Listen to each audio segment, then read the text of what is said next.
अगर आपको सूरज की तरह चमकना है ना, तो सूरज की तरह जलना भी पड़ेगा। आपको हीरा बनना है ना, तो हीरे की तरह भट्टी में पहले तपना पड़ेगा। आपको दर्द तो सहना पड़ेगा भाई। आपको अपने कंफर्ट जोन से बाहर निकल के स्ट्रगल करना पड़ेगा। आपको अपने कोने में चुपचाप हाथ पर हाथ धर के बैठे रहने से काम नहीं चलेगा। सिर्फ सोचने से काम नहीं चलेगा। आपको तपना पड़ेगा, आपको जलना पड़ेगा, आपको खुद को बदलना पड़ेगा, परिवर्तन तो लाना पड़ेगा।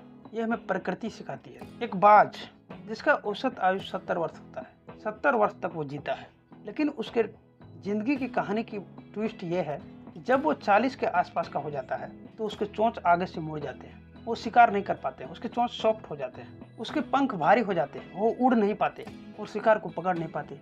उसके नाखून मुड़ जाते हैं, वो शिकार को झपट नहीं पाते, पकड़ नहीं पाते। उसके पास एक ही ऑप्शन होता है कि अपने ज़िंदगी को ख़त्म कर ले, वो मर जाए, क्योंकि शिकार तो कर नहीं सकता। अगर शिकार करता है तो वो खा नहीं सकता, उसका चोंच तो बैंड हो चुका है, सॉफ्ट हो जाता है।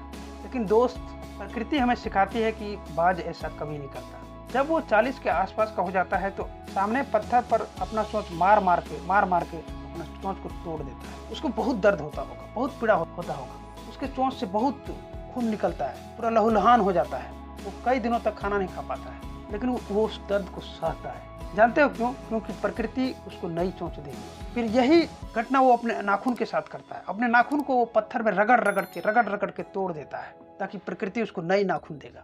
जब उसका चोंच निकल आते हैं, जब वो नाखून हो जाते हैं, तो उसी चोंच से अपने पंख को नोच डालता है, नोच के उखाड़ फेंकता है। उसको बहुत पीड़ा होता होगा, बहुत कष्ट होता होगा, या सहाय पीड़ा होता होगा, लेकिन वो उस दर्द को सहता है। उसको इस प्रोसेस में 5 से 6 महीना लगता है। 5 से 6 महीना वो बहुत तकलीफ में होता है, लेकिन यही 6 महीने का कष्ट, 6 महीने की संघर्ष उसको एक नया बाज बना के पैदा करता है।